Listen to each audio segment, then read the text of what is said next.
And welcome back to the Titan Truth Podcast, where we discuss about Titans and Monarch, everything, all that, you name it, we discuss them right here on the Titan Truth Podcast.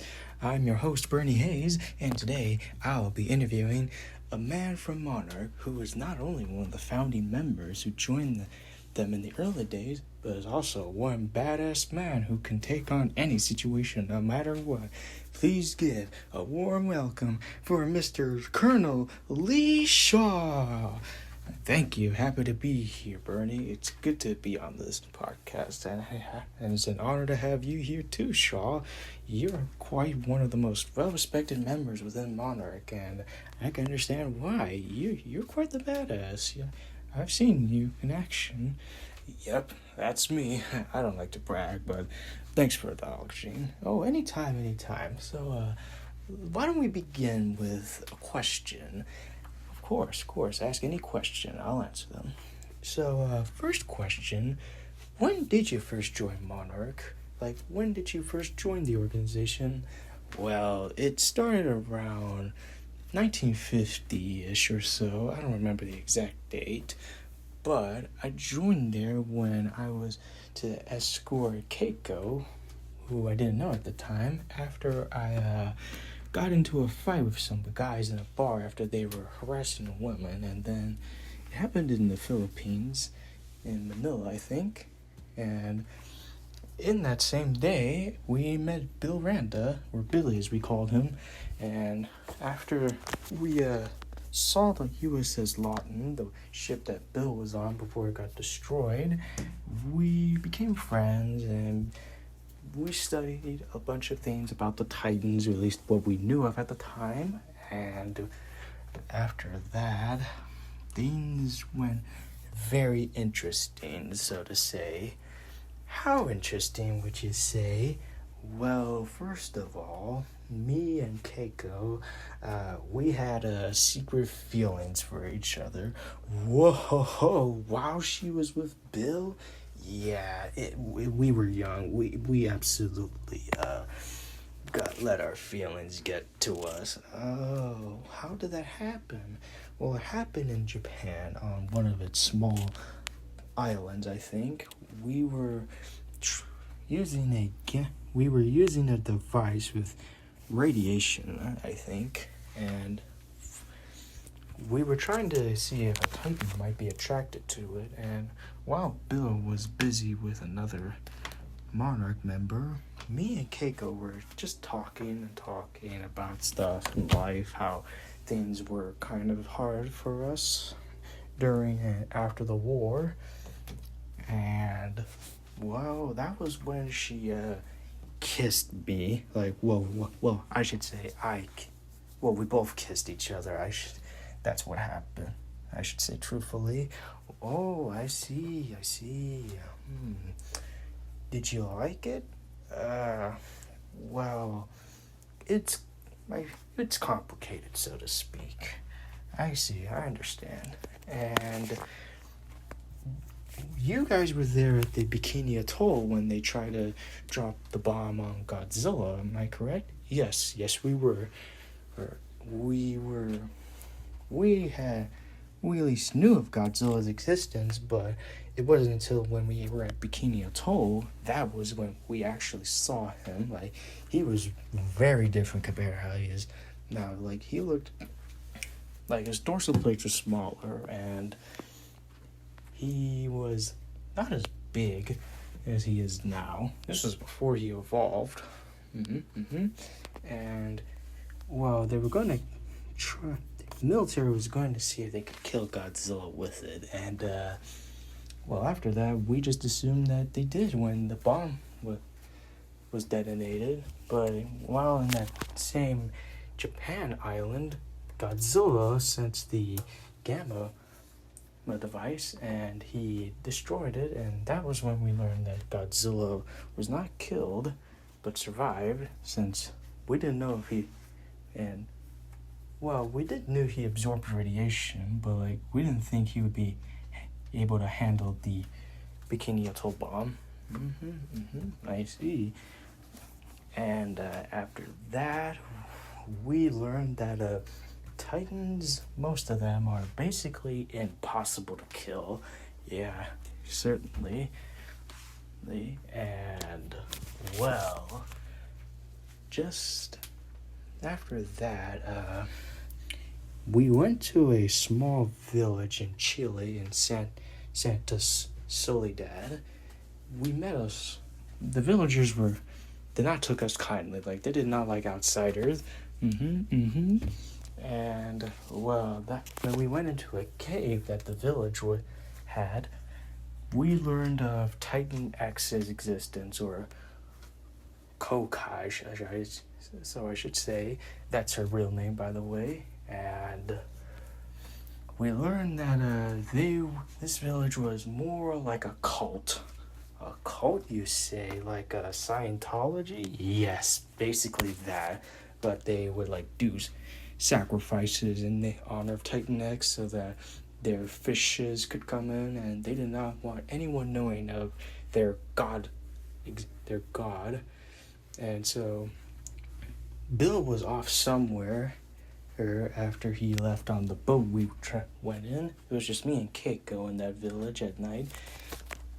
We saw the village doing their ritual dance for Titan X, and she emerged after they did the ritual, and we saw how menacing and terrifying she was. And, well, after that, we tried to escape the village, but they did not want to let us go because Keiko had took a picture of their god, and they were planning on sacrificing us anyway. And so we had to run away from them and then hide for a while till the coast was clear. And during that time, Keiko and I, we let our intimate feelings get to us, and I think you know what happened. Whoa!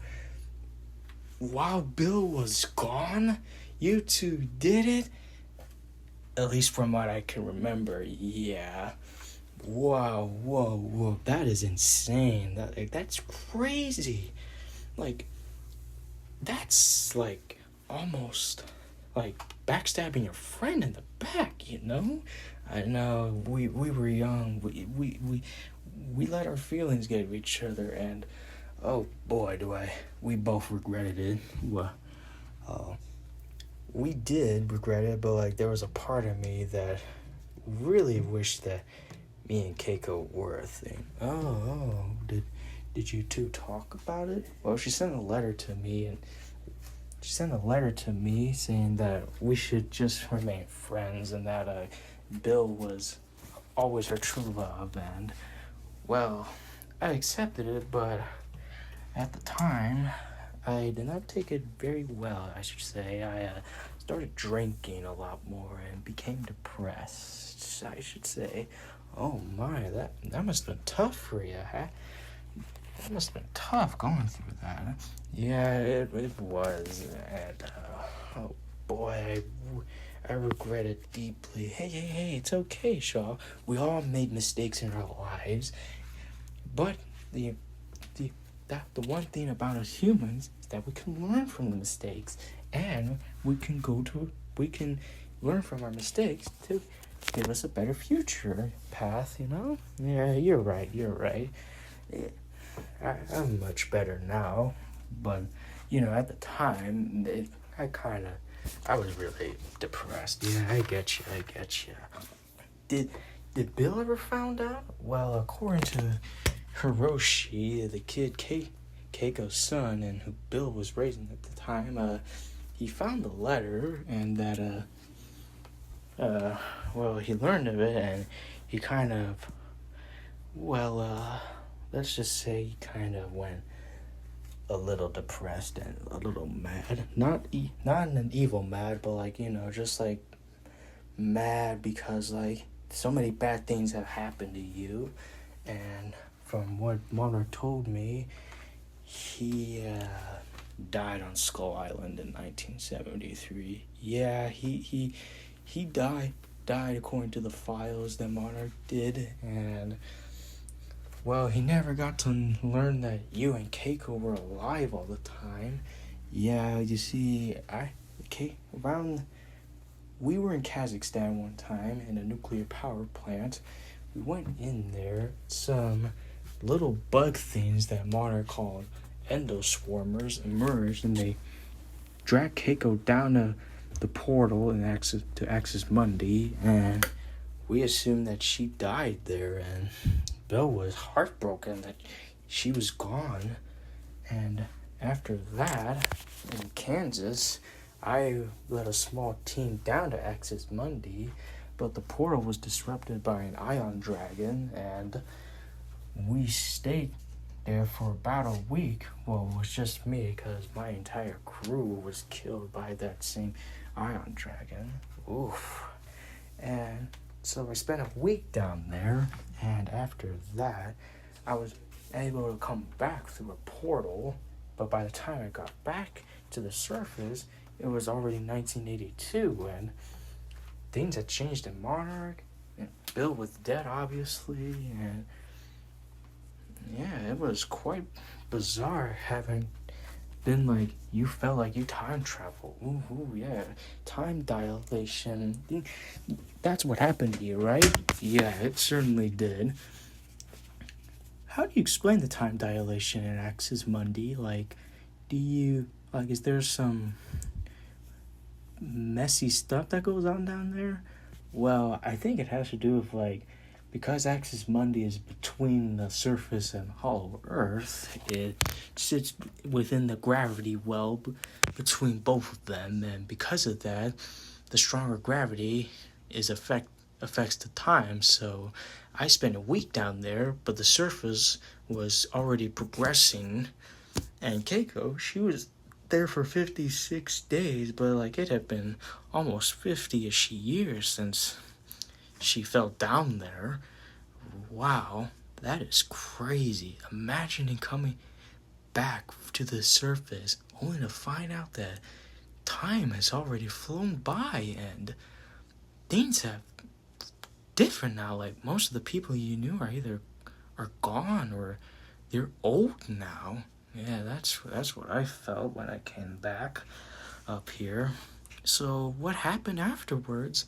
Well, Monarch, they put me in a retirement home, and after that, I semi-retired from them. I wasn't in the position I was in, but I was still working for them and all. Really, yeah. And after that, it was nice, but it did get lonely at times. But thankfully, a few friends of mine came over, and things weren't totally bad after that. That's good.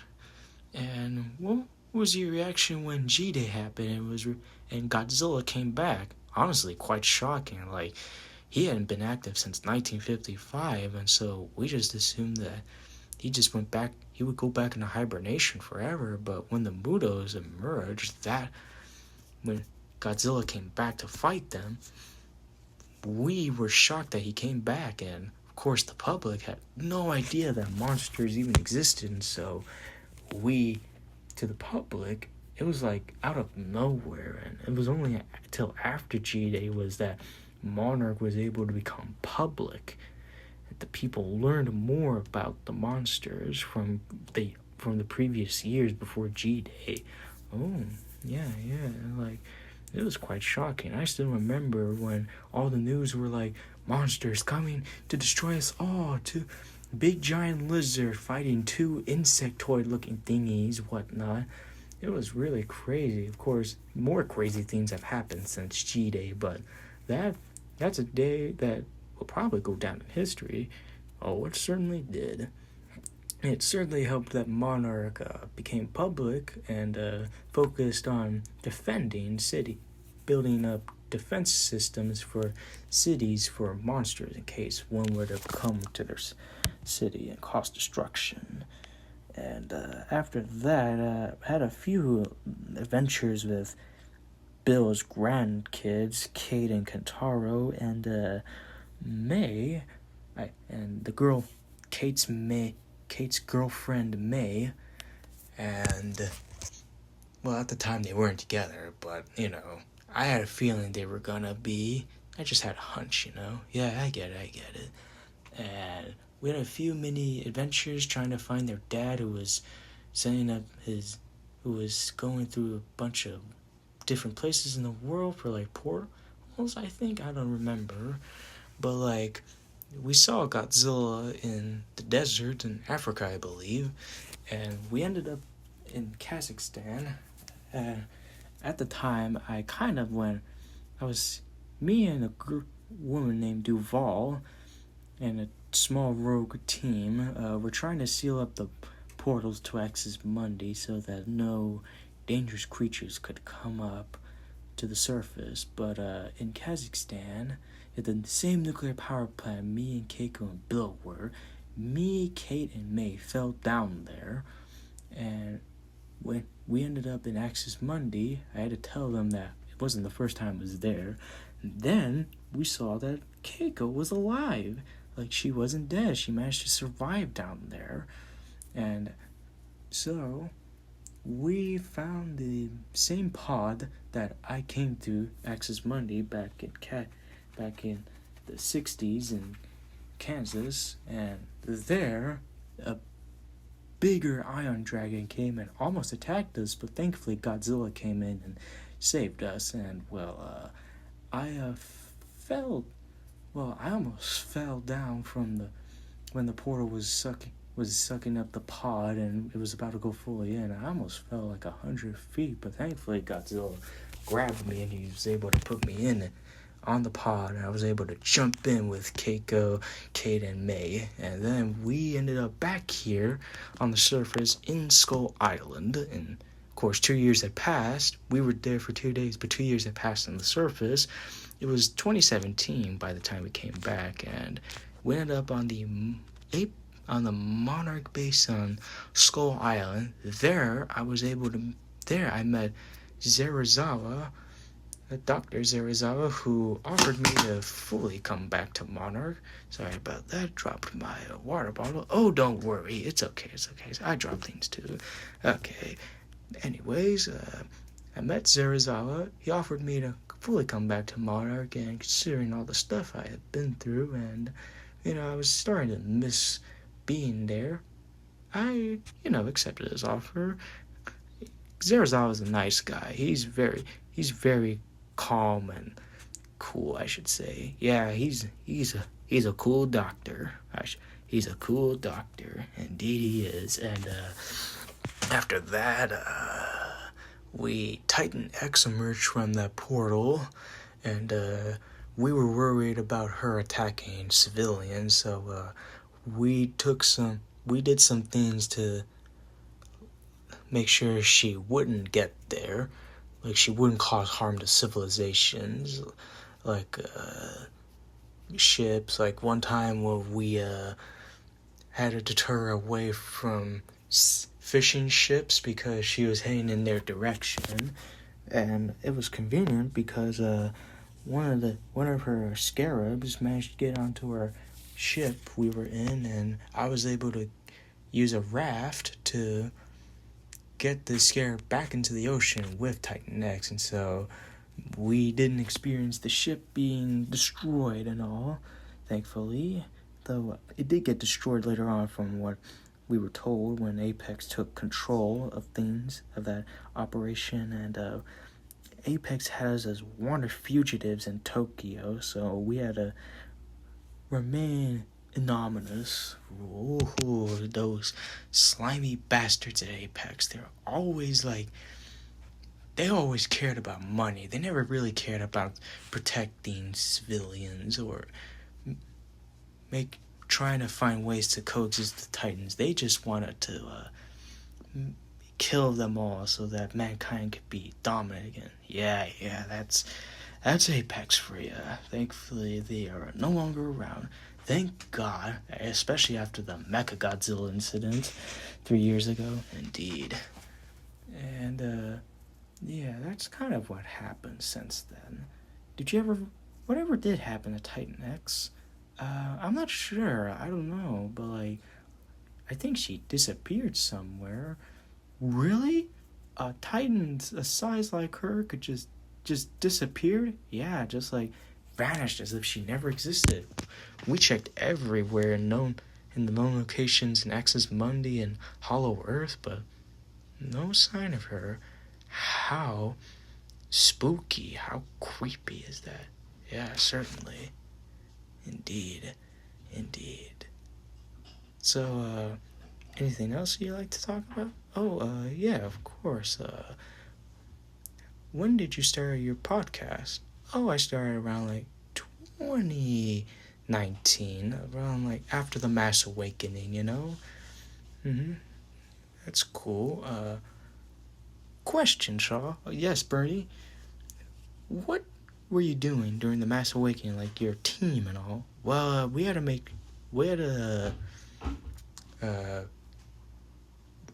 we made sure every civilian in the location we were in got to the safety bunkers we had installed, and we had to make sure that no Titan was going to come in and destroy the city, which thankfully didn't, because there was no Titan in our location, but we had to make sure people were taken to the bunkers and evacuated before it would happen. Of course, if it did, but thankfully it didn't. But yeah, that's what me and my team did during the Mass Awakening. Oh, okay. That's cool. Glad you helped out the civilians. I am too. And how would you describe the others at Monarch? Well, Zarazawa, like I said, he's nice and cool doc, like you said. Vivian Graham, she's very nice, she's very kind. She's the head of the Godzilla department of Monarch, so is Zarazawa too. Mark, he's good. I've hanged out with him a few times. He's a nice guy. Eileen and Lin Chan, they're very cool. Like, it's very interesting, and like it's very cool, like how they are Mothra's priestesses. Yeah, they are. And Keiko, she's very beautiful. no feelings anymore. Okay. Very kind. Still the same. She's very adventurous. The others, they're all good too. Cool. Well, that is quite the life story you've got there, Shaw. Indeed it is. I went through a lot, but I managed to stay on top. Yeah. Very impressive. No, I don't think the average person would be able to handle situations like you would. Yeah, indeed. I don't think they would have, but thankfully I pulled through. That's good. And that wraps up today's episode, and yeah, hope all you Titan truthers out there enjoyed this interview, and thank you for being here, Shaw. It was an honor having you here. Anytime, Bernie. I would love to come back to the podcast. My schedule's free whenever, so you can call me up for another interview anytime. Thanks, Shaw. And that is all for today, my Titan Truthers. The next episode, we'll be talking about how Godzilla manages to stay king of the monsters despite all the challenges that he goes through. And the few Titans that want to dethrone him and take the title of Alpha. We'll discuss that next time. Again, hope you enjoyed the episode, and remember, where there is logic lies truth. See you soon, and stay safe out there. And remember, Godzilla and the others may not care about insurance, but Gargantua Insurance does. See you soon in the next episode. Bye-bye.